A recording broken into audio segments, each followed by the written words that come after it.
Très cher développeur .NET, bienvenue à toi dans cette vidéo où est-ce qu'on va voir ensemble les nouveautés de la dernière preview de .NET qui est donc sortie hier par rapport au moment du tournage de cette vidéo, à savoir le mardi 8 août 2023. Il s'agit de la preview 7 de .NET 8 et, spoiler alert, c'est la dernière preview. Qu'est-ce que ça veut dire? Ça veut dire que la prochaine version qui va être publiée sera la RC1, publiée donc en septembre, et donc que cette version sera production ready. C'est d'ailleurs écrit ici directement par l'auteur du blog, donc Richard Lender. D'ailleurs, spoiler alert, vu que c'est Richard Lender, ça va parler de container.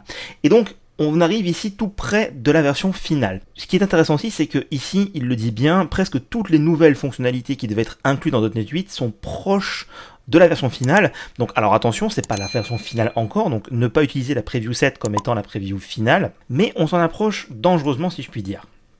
Alors, il n'y a pas de choses à proprement parler révolutionnaires au sein de .NET en lui-même, on va faire le tour.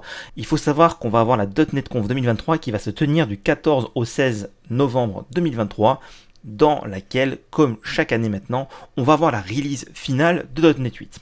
Alors, qu'est-ce qu'il y a de nouveau dans cette version-là? Donc, je passe un petit peu les différentes choses. Alors, petite note ici, on a Visual Studio qui est également été publié, la 17.7, la version finale, et donc la 17.8 Preview 1 a été publiée.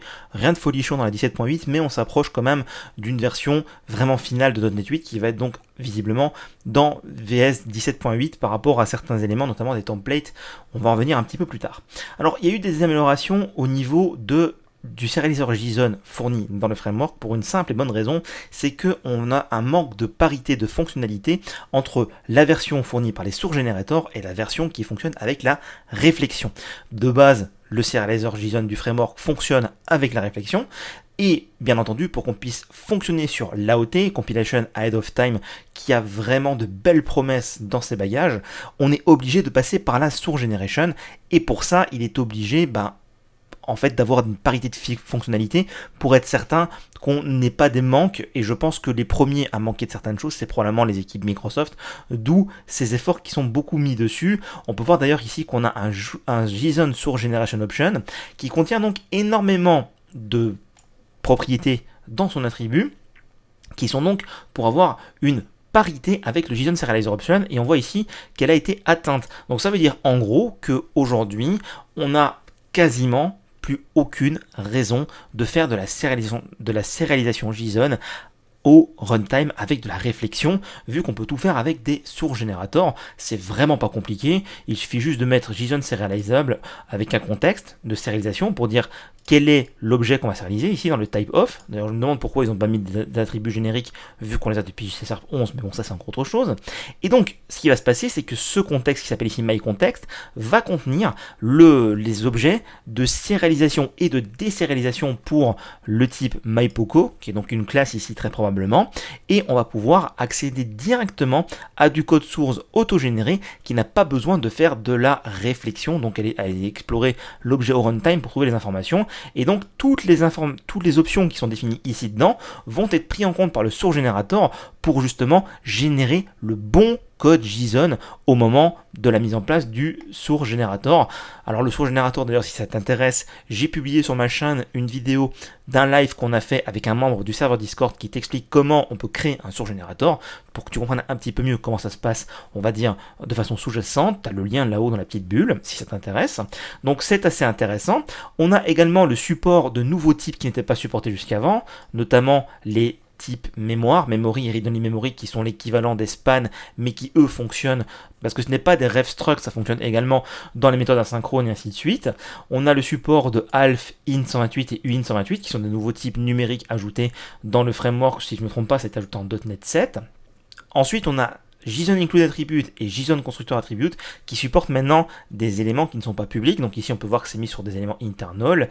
On a aussi le with added modifier, donc une méthode d'extension qui a été ajoutée sur le JSON Type Info Resolver qui va vous permettre en fait, notamment quand vous avez un contexte, donc en fait ce fameux contexte là, si je remonte, c'est celui-ci, le contexte des source generators, et vous allez pouvoir, au moment où vous allez vouloir l'utiliser, définir en fait que vous souhaitez dans des options utiliser ce contexte là et ajouter un modificateur très spécifique pour un algorithme très précis. Ici, dans le code qu'on a à l'écran, ce que ça fait en fait, c'est que ça prend ce qui a été généré par les source générators et ça ajoute le fait que tous les noms de toutes les propriétés qui vont se retrouver dans l'objet JSON sont mis en uppercase, et comme ça, avec ces options là qu'on passe au serializer, on va pouvoir avoir une serialisation qui va reprendre le nom de chacune des valeurs. Donc ici value, on peut voir d'ailleurs que c'est une property avec un V minuscule, et d'ailleurs c'est assez suspect que ce soit écrit comme ça parce que value normalement est un mot-clé réservé, mais bon, dans l'idée c'est que ce mot-clé là va se retrouver en uppercase intégralement dans le JSON de destination. C'est assez intéressant parce que des fois,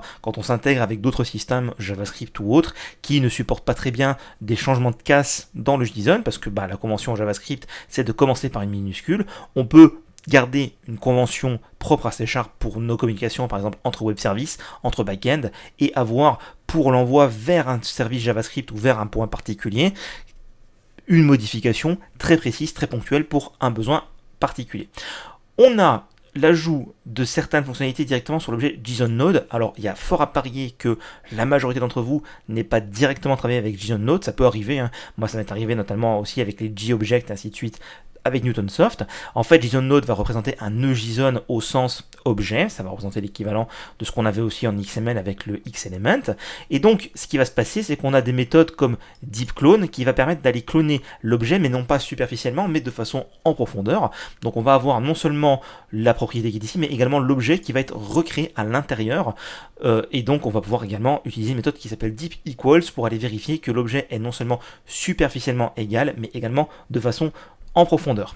Ensuite, le support de enumerable. Donc ici, on a un JSON array, donc qui est l'équivalent d'un array au sens JSON, donc avec des crochets avec des valeurs. On peut voir qu'on a un getValues qui reprend donc ici sous forme d'entier, et on peut mettre du link dessus étant donné que ça supporte enumerable. Donc c'est des petites améliorations quand on veut travailler avec des objets JSON qui représentent vraiment ce qu'on a au niveau objet par rapport à un fichier, par rapport à des éléments. Ça peut être utile dans le cas où on fait de l'analyse, dans le cas où on fait de la construction, ce genre de choses. Donc quand même on peut le voir, tout ça c'est que sur JSON. En fait, encore une fois, hein, la parité elle est assez simple. On veut d'abord rattraper le retard par rapport à Newtonsoft.json qui va beaucoup plus loin dans la gestion du JSON. Donc on voit qu'il y a beaucoup de choses qui sont faites, comme par exemple on avait les contrats de serialisation qui n'existaient qu'en Newtonsoft, mais on les a aussi dans le framework. On a le JSON Node qui est beaucoup plus riche en termes fonctionnels. On a une grosse amélioration en termes de parité fonctionnelle entre la serialisation au runtime et la serialisation à la compilation avec les source générateurs. Et d'ailleurs, j'invite tout le monde à passer de façon systématique sur les source générateurs. Ça n'a rien à voir en termes de performance et ça se ressent notamment sur des microservices ou sur des API. Donc ça va clairement dans le bon sens et on n'est pas très loin du fait que le serializer du framework est en capacité d'éliminer tout simplement le package Newtonsoft.json pour ceux qui n'ont pas encore besoin d'une toute petite fonctionnalité un petit peu cachée au fin fond, mais ça continue à bouger. Ensuite, pour ceux qui font des services qui tournent de façon sous-jacente, en background, c'est assez courant. On a un service, moi par exemple sur ma plateforme, j'ai un service de maintenance qui passe toutes les X temps et qui va vérifier certains éléments par rapport à la bonne consistance de la base de données, s'il n'y a pas des accès frauduleux, qui fait des vérifications par rapport au moyen de paiement, s'il n'y a pas besoin d'envoyer des alertes, ainsi de suite, enfin beaucoup de choses comme ça. Donc c'est un background service. C'est assez facile à faire, hein.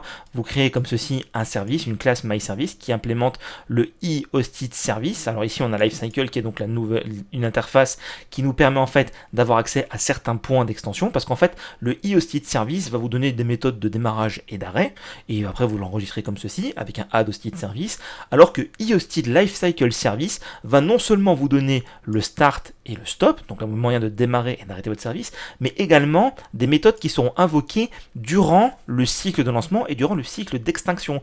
Donc par exemple, starting c'est quand le démarrage a commencé, started c'est quand le démarrage a été terminé, donc vous avez un point d'entrée avant le début du démarrage et après la fin du démarrage, et de la même façon vous avez un point quand le service s'arrête et quand le service est totalement arrêté. Ça vous permet d'avoir votre propre logique de nettoyage ou de warm-up si nécessaire. Ensuite, ça c'est assez spécifique comme besoin, on peut le comprendre. Je pense que j'irai beaucoup plus en détail sur ce genre de choses quand je ferai mon cours sur l'injection de dépendance. En gros, qu'est-ce qui se passe ici si on reprend le code? Nous avons deux caches, un cache qui s'appelle Big Cache et un cache qui s'appelle Small Cache. Mais la particularité, c'est que ces deux classes implémente la même interface, à savoir in-memory cache. Et actuellement, là, en .NET 7, on n'a pas vraiment moyen d'enregistrer deux classes différentes pour la même interface, mais quand on fait la résolution, on veut une classe plutôt que l'autre. Donc on a cette notion de clé qui va donner en fait un tag, un identifiant à un enregistrement en particulier. Donc d'abord, on a l'enregistrement du cache en tant qu'objet lui-même, ce qui veut dire qu'ici, on peut le résoudre en tant qu'objet lui-même. On peut le voir ici dans les deux maps get, on résout directement l'instance, mais si on décide de travailler avec l'interface, au niveau de l'enregistrement, il faut l'enregistrer en tant que singleton associé à une clé, donc kid singleton, et donc ici on peut voir que pour la classe big cache qui implémente donc bien in-memory cache, on l'a enregistré avec la clé big et small avec la clé small en fait. Dans l'idée, ce que ça veut dire tout simplement, c'est que quand je veux récupérer le cache avec le big cache, ici ma classe big cache, je vais ne pas récupérer un in-memory cache, je vais récupérer un in-memory cache en spécifiant, je veux le in-memory cache attaché à la clé big, et donc on peut le voir ici, on a un attribut from kid services au lieu de from services, et donc on doit passer en paramètre ici la clé de résolution. Alors bien entendu, si vous faites un singleton ou une classe implémente une interface, vous n'avez pas besoin de ça. C'est exclusivement dans le cas où vous avez une interface qui est implémentée par deux ou plus de classes et que vous avez besoin de créer des petites spécificités et de les résoudre en fonction de dire, bah tiens, dans ce cas-là, j'ai besoin de celle-ci et pas de celle-là. Donc ça, c'est pour le résoudre directement l'instance. On résout directement le in-memory cache, bien que ici, vu qu'ils sont enregistrés en tant que tels, on pourrait les récupérer eux-mêmes aussi.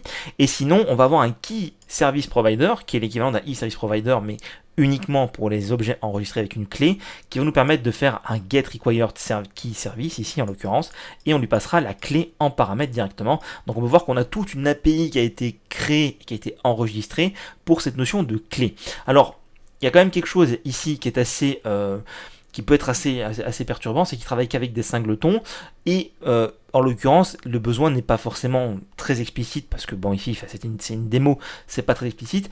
Je pense également que ça doit fonctionner avec scoped et transient, parce que je vois pas de raison pour que ça ne marcherait qu'avec singletons. Il n'y a rien dans le billet de bloc qui nous dit que ça ne marche que pour les singletons, et encore une fois, je le répète, dans la majorité des cas, vous n'allez pas avoir besoin de ça. C'est juste si vous avez besoin de faire un distinguo entre X et Y, où X et Y sont deux classes qui implémentent la même interface. Ensuite, un proxy HTTPS qui, dans le HTTP client, nous permet de mieux se protéger contre les attaques. Donc, je vous laisserai un petit peu regarder cette partie-là sur la partie proxy. Alors là, surprise, d'ailleurs, on en a même parlé sur le serveur Discord, Open Folder Dialog en WPF. En fait, c'est assez surprenant de voir que dans la preview set de .NET 8, alors que WPF n'est clairement pas mis au devant de la scène, on a ici une PR qui a été mise en avant pour l'ajout de quelque chose qui, alors certes, c'est pas révolutionnaire, c'est juste la possibilité d'avoir une fenêtre Windows qui, au lieu de sélectionner un fichier, te permet de sélectionner un dossier. En bref, tout le monde a déjà vu probablement cette fenêtre dans Windows, c'est quand on a juste une hiérarchie de dossiers et qu'on va aller cliquer sur un dossier pour sélectionner celui-ci. Et ben ça n'existait pas. Donc WPF, il fallait passer par les API System. Maintenant, on a directement quelque chose directement inclus dans le framework avec des objets de WPF. C'est assez surprenant pour être remarqué. Est-ce que ça veut dire que WPF reprend un petit peu un petit coup de cravache et repart un petit peu à la hausse? Je ne sais pas. En tout cas, moi je suis avec attention. Je travaille encore avec WPF pour un projet client. Donc ce genre de petits ajouts, je prends. C'est vrai que c'était... Depuis qu'on avait .NET Core 3.1 et que WPF avait été open sourcé et mis dans .NET Core, on n'a pas vraiment eu de modification. Là, on en a une, c'est assez surprenamment, et ça a été mis également en avant. Bref, moi je dis on prend. On a cette histoire de globalisation pour iOS, tvOS et Mac Catalyst qui n'avait pas été supporté, j'en ai parlé dans une vidéo précédente, maintenant c'est supporté, donc je ne vais pas revenir là-dessus. DPR de la communauté pour la partie Code Generation, donc généralement tout ce qui a trait par rapport au JIT, compilateur just-in-time. J'en ai parlé dans une vidéo précédente, je te mets le lien là-haut si tu ne sais pas ce que c'est le JIT. À noter que c'est totalement inutile en AOT et que dans les modifications qu'on a ici, on a sûrement aussi qui touche l'AOT qui fait que vu qu'on fait la compilation en code natif directement durant le processus de compilation initial, il y a fort à parier qu'il y a des améliorations ici qui se retrouvent aussi dans l'AOT. Alors, ici, un point un petit peu technique, on a Struct Physical Promotion, qui est aussi appelé le Scalar Replacement of Aggregate. En gros, ça veut dire tout simplement le JIT n'arrivait pas très bien à gérer l'alignement de certains éléments, alors que maintenant il le gère beaucoup mieux. Je ne vais pas entrer dans le détail, la chose qu'il y a à voir, c'est ce graphique et ce tableau qui fait que pour un dictionnaire ou une liste, donc ici j'ai un dictionnaire où je récupère un tuple key value, donc qui va déconstruire le key value pair, et là j'ai une liste de tuples, de value tuple, donc qui ne sont pas, vu que value tuple est une structure qui n'a pas un alliement qui était prévu et géré à la base, qui maintenant le gère beaucoup mieux, on peut voir qu'on a ici un gros gain de performance avec une division plus que par 2 dans les deux cas, et donc en fait on va gagner énormément en performance par rapport à ça. Donc vous voyez, on a des gros gains sans rien faire, parce qu'au final vous allez continuer à faire vos for each dessus et travailler avec, donc vous allez avoir un gain out of the box comme on dit. Au niveau des containers, il y a eu des modifications, quelques-unes, comme je vous disais. C'est Richard Lender, donc forcément modification sur les containers, ils ont fait des modifs, et ce qui est intéressant, moi ce qui m'intéresse le plus, c'est probablement celle-ci. On peut directement avec .NET Publish publier nos images de conteneurs sur le Docker Hub. C'est très pratique pour ceux qui ont des projets open source ou des projets qui sont sur le Docker Hub. Ensuite, il y a des améliorations dans les images, notamment aussi qu'il y a un scanner de vulnérabilité qui a été ajouté dans l'image Ubuntu Chiseled, donc qui est une image réduite qui est focus sur la sécurité, mais là on a également un scanner de sécurité qui est donc reconnu par l'industrie, qui est ajouté dedans. On a de nouvelles plateformes, bref, tout ça je vous laisse un petit peu lire, parce qu'il y a l'histoire des images composites qui vous fait gagner également du temps en amont. Comme je vous disais, c'est très orienté conteneur, je ne vais pas vous noyer dans l'information, et ça clôture donc ce billet de blog. Donc on voit vraiment que là, on arrive sur un endroit où est-ce que justement il n'y a plus vraiment de prise de risque des équipes de Microsoft. On est sur de la stabilisation, de l'amélioration fonctionnelle, il n'y a plus de nouvelles innovations, de nouvelles fonctionnalités. On est en train de préparer la RC1 qui arrive dans moins d'un mois. Bref, j'ai hâte de mettre ma main dessus, parce que d'une part ça va me permettre de travailler dessus avec ma plateforme, et d'autre part me permettre de reprendre le tournage des formations sur .NET 8, même si le framework lui, forcément il n'y a pas tellement de trucs qui bouleversent dedans, c'est plus sur ASP.NET, et d'ailleurs on y vient. ASP.NET, pareil, dernière preview, qu'est-ce qu'il y a dedans? On passe de suite au contenu. Alors on a la notion d'anti-forgery. En bref, l'anti-forgery, c'est pour s'assurer qu'une requête POST qui arrive sur votre application vient bien de votre vue, de votre HTML à vous, et n'a pas été émis depuis un autre site ou un autre domaine, ou même depuis quelque chose de local. Donc cet anti-forgery, qu'est-ce qu'il fait? Il va générer un token qui va injecter dans le HTML et qui va reconnaître comme étant valide, et si ce token n'est pas considéré comme valide et n'est pas récupéré, et bien dans ce cas-là, ça veut dire tout simplement que, en l'occurrence, la requête ne vient pas d'un domaine qui est approuvé, et donc elle doit être rejetée. En très simplifié, c'est ça. Et donc maintenant, ce qu'ils en ont fait, ils ont fait un middleware. Alors la question c'est, pourquoi un middleware? Tout simplement parce que on a une unification, encore une fois, du modèle ASP.NET. On passe sur du ASP.NET Razor Page, MVC, Blazor, Web API, MVC, ainsi de suite. Bref, c'est ce melting pot de tous les frameworks sur quelque chose de très unifié, API et Web App, pour faire simple. Et donc, dans l'idée, ça va être de faire en sorte qu'ils ont tous le même pipeline de configuration. Je pense que .NET 8, c'est le premier pas vers là. On va avoir beaucoup de choses qui vont arriver dans les versions qui vont arriver de .NET, et donc on a maintenant le service anti-forgery token qui va ajouter directement le e-anti-forgery validation feature dans les fonctionnalités du HTTP context, pour que, en fonction de l'application sur laquelle on tourne, que ce soit Minimal API, MVC, Blazor et tout ça, on ait une implémentation de cette interface qui fasse en sorte qu'on réponde correctement aux requêtes, notamment si le token n'est pas valide. Et oui, ce ne sera pas la même chose entre MVC et Minimal API. Minimal API, vous faites une requête avec un forgery token qui n'est pas valide, ce sera une 400, probablement une bad request, alors que sur MVC, quand vous faites une requête avec un token qui n'est pas valide, vous devez revenir sur la même page avec le modèle qui n'a pas changé, mais juste une erreur comme quoi le token n'est pas valide. Bref, c'est pas la même chose. Donc, on a plusieurs contraintes de validation, je vous laisse voir si nécessaire, mais dans l'idée, vous allez avoir maintenant ce anti-forgery. Alors, ce qui est intéressant, c'est qu'il va fonctionner également pour les API. Donc ici, on a un détail pour les API. Donc en gros, on ajoute le service de gestion des anti-forgery tokens. On a deux endpoints qui renvoient un formulaire HTML. On peut voir qu'ici, on en a un avec le forgery token. Ici, il est 100, c'est les mêmes données. Et après, on a un post ici qui permet de prendre un from form, donc le formulaire qui a été posté, le to do. Et ce qui est assez intéressant, c'est que si vous faites le submit avec le anti-forgery qui envoie donc le formulaire qui contient le forgery token, cela va fonctionner, votre to-do va bien être accepté. Si par contre vous faites depuis ici, ça va être refusé, ce qu'ils disent ici.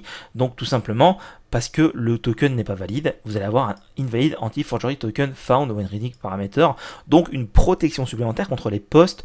Alors attention, le forgery token c'est bien pour les posts de formulaire, on peut le voir ici, c'est de l'HTML, donc vous allez avoir juste ça, et si vous souhaitez le protéger, c'est comme ça. Et donc en l'occurrence ici, ça a été fait comme ça pour simplifier, parce que vous allez récupérer l'interface e-anti-forgery qui vous permet de récupérer un token en particulier valide pour cette API, pour qu'elle soit stockée en mémoire dans cette API, et que donc quand on fait le post, on reconnaisse bien que c'est ce service-là qui l'est créé. Et donc ici, ça nous permet de récupérer les informations de ce token, parce que s'il faut partager les tokens entre les différentes applications, c'est beaucoup plus compliqué, étant donné que ça doit venir de la même application, parce qu'en MVC à la base c'est comme ça, c'est bien le serveur qui génère le token et puis qui le valide.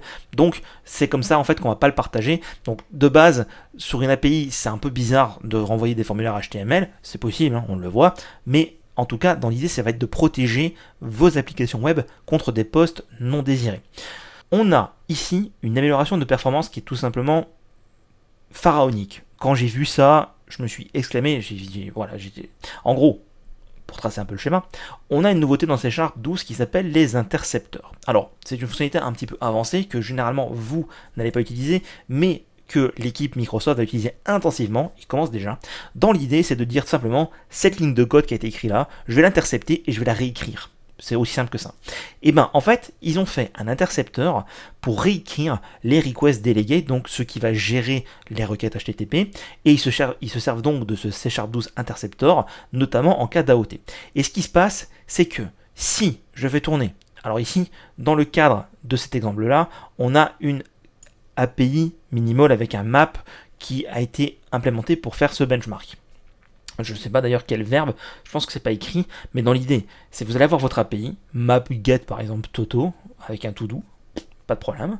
Le request delegate va être réécrit et intercepté par les éléments différents introduits dans le framework.NET et dans le compilateur pour que lorsque vous compilez en AOT, vous puissiez avoir une réécriture de la façon dont ça a été fait.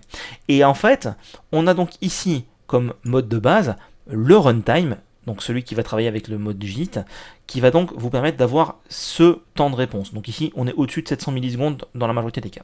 Si vous faites un request delegate, donc c'est-à-dire avec le générateur de source générateur qui va prendre en compte, qui va lire vos endpoints et qui va l'améliorer, vous allez diviser ce temps par 2. Donc déjà, ça, c'est déjà assez fort quand même. Mais si vous faites un request delegate et qu'en plus de ça, vous avez les interceptors qui va aller réécrire du code aux bons endroits, vous allez diviser ici par 20 en fait la performance. Vous voyez, ici on est sur du 716 millisecondes, là on est sur du 31 millisecondes. C'est tout simplement complètement dingue. Ce que ça veut dire tout simplement, c'est que quand vous allez compiler en AOT avec .NET 8 et que vos API gèrent l'AOT, donc ça veut dire aussi qu'on a un ensemble de features qu'on ne peut pas utiliser, hein, bien entendu, mais que vous allez utiliser les request delegate generator, on en a parlé en .NET 8 Preview 3, et que ça va se reposer sur les interceptors, il n'y aura pas la possibilité d'avoir cette deuxième colonne, vu qu'étant donné maintenant qu'ils ont les intercepteurs C# 12, on passe de ça à ça en fait, hein, pour être simple, la colonne du milieu, qui est une étape intermédiaire des previews, et bien on va se retrouver avec des performances de malade. Et là, les performances qu'on a ici sont très très proches de ce que les standards du web sont en train de nous dire, oui mais C# c'est lent avec son langage managé et tout ça. Là, on commence vraiment à aller taquiner certains langages qui vont être extrêmement performants, je pense notamment à des trucs comme Rust et tout ça, qui sont super performants. Je pense qu'avec .NET 8 en AOT, pour une application assez simple, à feature équivalente, on va être pas très loin, voire peut-être des fois peut-être dépassé, à voir, ça c'est encore une fois, ça reste soumis à certains benchmarks, mais en tout cas, on va tout du moins s'approcher extrêmement près des performances natives que pourrait offrir Rust ou C++, donc c'est vraiment extrêmement intéressant.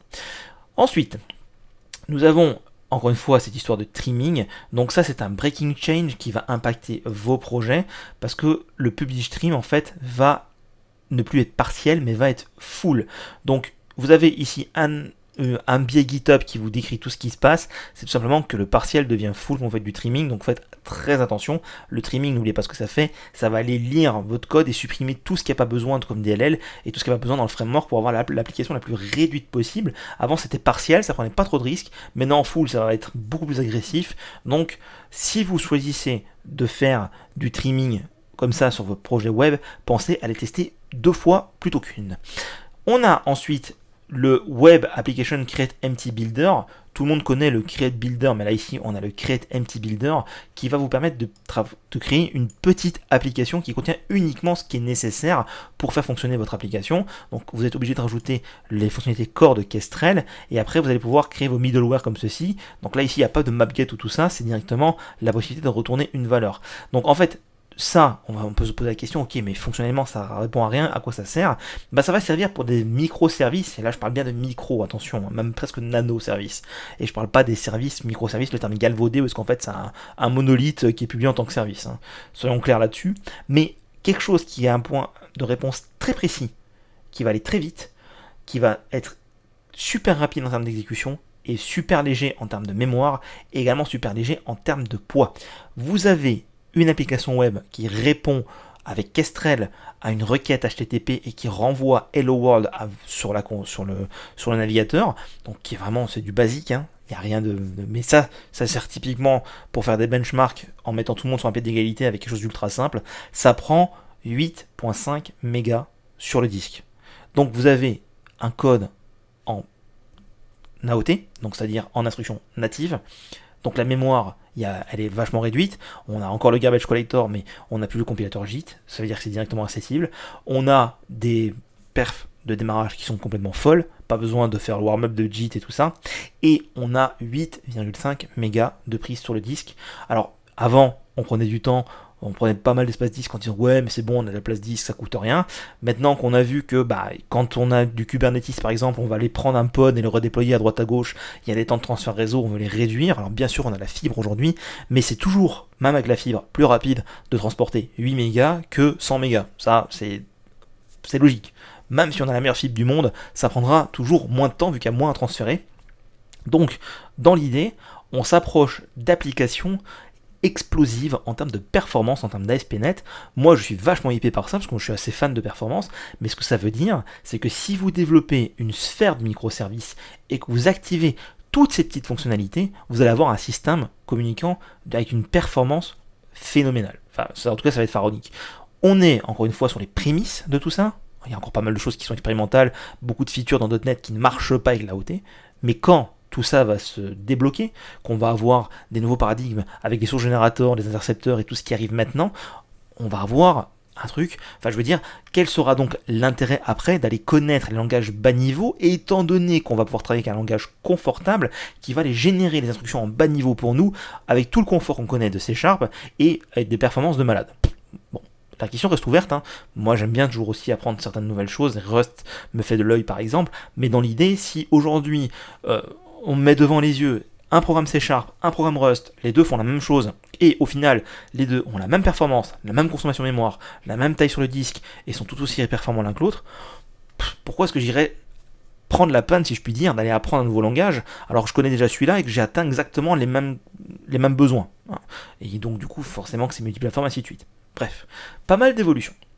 Alors, au niveau de Blazor, pareil, quelque chose qui est aussi, on va dire en quelque sorte un breaking change, si je puis dire ça comme ça, même si au final c'est un breaking change dans le bon sens, c'est qu'on va avoir l'anti-forgery qui va être automatique pour les formes en Blazor, sans qu'on ait besoin de faire quoi que ce soit.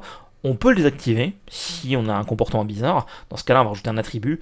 C'est pas recommandé, hein. Il recommande vraiment de ne pas le faire en production. Mais dans l'idée, c'est-à-dire maintenant que nos formulaires en Blazor sont automatiquement protégés. Alors, en Blazor, on a moins de risques qu'avec une API, parce que pour faire un post, vu qu'il faut... ça dépend après du mode de fonctionnement de Blazor, mais vu qu'il va falloir connaître un petit peu les mécanismes sous-jacents de communication de Blazor, typiquement, c'est moins à la portée de n'importe qui, mais dans tous les cas, petite amélioration de sécurité qui ne devrait pas être invasive vu qu'elle est activée par défaut, et qui ne devrait pas non plus plomber les performances. Moi je prends, il faut juste savoir qu'on peut le désactiver.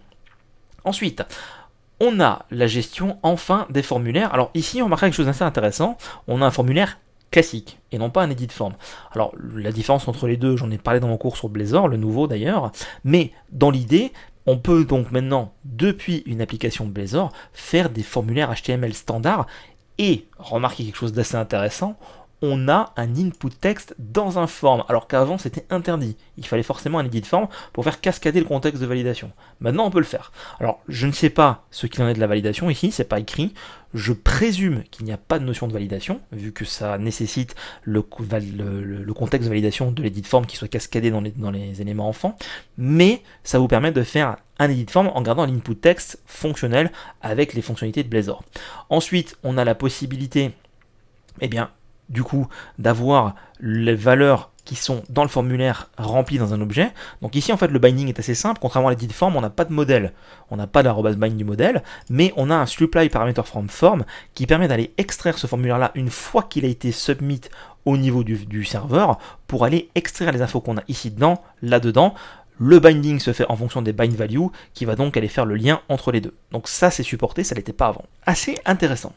Donc tout ça se passe au niveau server-side. Alors, on remarquera quelque chose d'intéressant, on a ici un @formName parce que du coup, vu qu'on peut avoir plusieurs formulaires sur une même page, il faut arriver à distinguer quelle forme fait référence à quoi, donc il faut leur donner un nom, et on doit créer donc un contexte éventuel si on va avoir différents formulaires, ainsi de suite. Ça, c'est un peu du Blazor avancé, je vais laisser ça de côté ici. Ensuite, on revient à notre bon vieil edit form classique. Et là, on a quelque chose d'intéressant, c'est que maintenant, on va pouvoir créer nos propres sous-formulaires, si je puis dire ça comme ça, qui vont pouvoir être intégrés dans un formulaire de base. Et donc, en fait, on a juste besoin d'implémenter editor de quelque chose pour pouvoir l'ajouter et faire en sorte que tout ce qui est ici soit bindé au niveau de l'objet principal, qui est donc ici un sous-objet. Très intéressant, je creuserai ça plus en détail et je l'ajouterai dans le cours quand j'aurai la RC1 entre les mains. Ça, je pense que c'est le truc de Blazor en .NET 8, le truc qui va clairement changer la donne sur ceux qui se posent la question. Parce qu'en fait, jusqu'à présent, quand on crée une application Blazor, j'ai tout le temps, alors soit de vue un parti pris, ouais je prends Blazor WebAssembly parce que c'est fun, c'est à la mode, soit la question Blazor Server ou Blazor WebAssembly, lequel est approprié pour moi, pourquoi l'un plutôt que l'autre, ainsi de suite.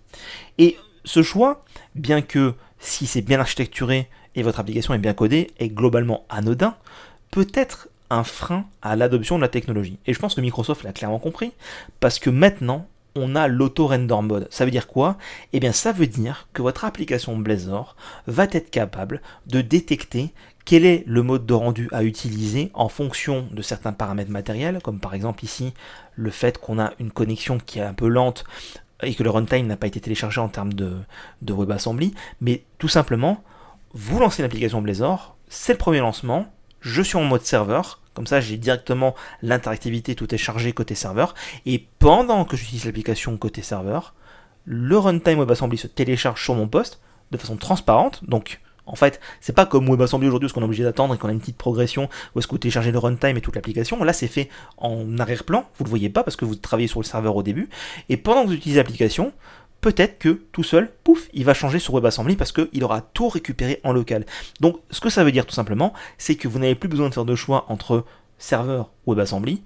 C'est en automatique, c'est ce fameux Blazor Web App, Blazor United dont on a parlé tellement depuis le début, qui va faire en sorte que vous commencez en serveur, votre expérience serveur, et après vous passez en WebAssembly, de telle sorte en fait que le chargement de l'application Blazor WebAssembly soit totalement transparent et invisible, donc vous avez le meilleur des deux mondes, si je puis dire ça comme ça. Alors attention, c'est bien sûr lié au fait qu'il est nécessaire que votre application Blazor soit compatible WebAssembly, et que votre code soit bien fait, que vous n'utilisez par exemple pas des ressources serveurs comme un accès à une base de données ou autre, sinon ça ne marchera pas, mais ça vous permet aussi de forcer un mode ou un autre. Donc ça c'est assez intéressant, parce que là aujourd'hui avec ce auto on va penser que ça va être le cas par défaut, mais je connais des projets qui ne peuvent tourner que en serveur et d'autres qui ne peuvent tourner que en WebAssembly pour des contraintes business et techniques. Donc dans tous les cas on aura le choix, mais ça on va dire pour 90% des applications Blazor qui au final le choix n'est pas si évident que ça, va carrément éradiquer ce choix et normalement on devrait créer une belle adoption de la technologie. Ensuite, on peut faire descendre des valeurs en cascade directement depuis le root, parce que sinon avec cascading value pour le faire descendre dans les composants, j'en ai parlé dans mon cours, je vais mettre ça à jour pour ajouter cette notion là, on va pas revenir trop dessus. Ensuite, on a le server-side rendering qui est une grande avancée de Blazor qui va nous permettre en fait de streamer la partie, le rendu depuis le serveur vers le client pour améliorer encore une fois les éléments, qui va également nécessiter qu'on ait une meilleure gestion de certains éléments comme la virtualisation. Ici, on a un peu plus de détails. Là, c'est aussi un gros morceau de .NET 8, la notion de l'identité. Alors, je vais en faire un module à part dans mon cours sur Blazor, bien entendu. Ça, je ne l'avais pas fait dans mon premier cours, il faut vraiment que je prenne le temps de le faire. Mais ce qu'il faut retenir, c'est que ici, avec .NET 8, quand vous allez avoir une application Blazor, vous allez pouvoir maintenant vous connecter à une API .NET de façon extrêmement simplifiée, parce qu'on va avoir de nouveaux API endpoint. On n'aura plus besoin d'avoir un serveur d'identité pour gérer les deux services, comme c'était le cas avant. Alors, À mon sens, ça reste toujours la meilleure pratique d'avoir un serveur d'identité. J'ai d'ailleurs couvert comment mettre en place cette notion-là dans une API en .NET avec .NET 7 dans mon cours sur les API. Je vais mettre à jour ce module pour rajouter ces nouveaux endpoints, comment les utiliser et comment les intégrer à votre API pour que justement vous puissiez avoir des points d'accès simplifiés, parce que je sais que beaucoup d'entre vous sont un peu perturbés par les serveurs d'identité. J'avais pris Keycloak à l'époque, mais après que ce soit IdentiServer, OpenEdict ou autre, dans tous les cas ça peut être troublant, c'est assez complexe à mettre en place. Et donc dans l'idée, c'est que maintenant on va avoir ici 6 endpoints qui sont des endpoints d'API tout à fait classiques que vous n'allez pas avoir besoin de coder, parce que certains finissent de toute façon par les recoder parce que ils en ont besoin. Et là ça va être out of the box en .NET 8. Vous allez pouvoir créer un user, se loguer, rafraîchir ses credentials, confirmer son email, renvoyer un email de confirmation, redéfinir le mot de passe. On a également la gestion et le management de l'authentification à double facteur et les informations sur le profil, notamment par rapport au claim. Bref, ce que je vais faire, c'est que je ne vais pas aller dans le détail ici, je vais couvrir ça en détail dans mon cours sur les API. Je vais rajouter tout ça au niveau du module de la sécurité, ça va être intéressant je pense. Après c'est extrêmement facile à utiliser, c'est ça qui est intéressant. Quand on verra dans le détail, je pense qu'on ira plus, on prendra plus de temps dans le cours. Mais dans l'idée, vous allez avoir le Add Authentication et le Add Authorization. Là, vous allez avoir le Add Bearer Token. C'est des choses qu'on connaît un petit peu déjà, si je puis dire. Donc, avec l'ajout ici d'un lien avec Entity Framework pour gérer ses utilisateurs dans la base de données, avec toute la partie ASP.NET Users. Et on a juste Map Identity API, mon user. Et en fait, c'est là que la magie opère, parce qu'en fait, ce Map Identity API, ça va mapper un groupe d'endpoints qui contient tout ce qu'on a vu précédemment. Et donc, vous allez pouvoir après avoir un /register, un /login, un access token. Et bref, je passe tout ça.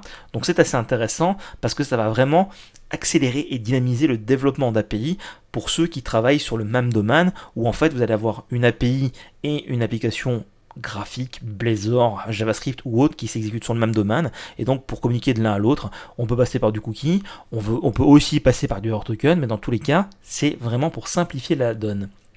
En parlant d'ailleurs de JavaScript, on a des nouveaux templates Visual Studio qui ont été ajoutés tant en JavaScript qu'en TypeScript, qui permettent d'avoir directement un template qui permet d'avoir une application ASP.NET Core avec Angular, React ou Vue, avec plein de choses qui sont déjà préconfigurées. Alors, je ne recommande pas tellement Visual Studio 2022 pour développer en JavaScript. Pour moi, c'est pas du tout la meilleure expérience. C'est pas au point comme en C#. Peut-être que d'ailleurs, c'est un pas dans la direction où ils veulent mieux gérer JavaScript dans Visual Studio 2022. Je ne sais pas trop. Mais dans l'idée, c'est que vous allez avoir tout un ensemble d'éléments qui sont automatiquement rajoutés dans le template. Alors attention, ça c'est pas fini. On peut voir dans la capture, on a preview entre parenthèses partout ailleurs. Et si on descend dans les commentaires de ce blog de ce post, on peut voir que les équipes Microsoft disent que ça, ce sera prêt pour la version 17.8, donc celle qui est actuellement sortie hier en preview, et donc à mon avis qui va encore attendre jusqu'à la fin de l'année avant d'être en version finale. Et donc ça clôture notre billet de blog. Mais en bref, on y est, ça y est, .NET 8 Preview 7, c'est la fin, dernière preview, ce qui veut dire que là, il reste 3 semaines, 4 semaines, plutôt 3 d'ailleurs, aux équipes de Microsoft pour s'assurer que toutes les features soient complètes pour la RC1, parce que je rappelle une chose, la RC1 elle est production ready. Qu'est-ce que ça veut dire ? Eh bien, ça veut dire que normalement, dans la RC1, les API, donc alors pas les API .NET, mais tout ce qu'ils ont comme méthode et comme nouvelle fonctionnalité ne seront plus modifiés. C'est-à-dire que si vous commencez à coder votre site ou à mettre à jour votre application vers .NET 8 RC1, normalement, vous allez pouvoir migrer vers RC2 et les versions finales sans avoir d'impact de code, juste besoin d'une recompilation.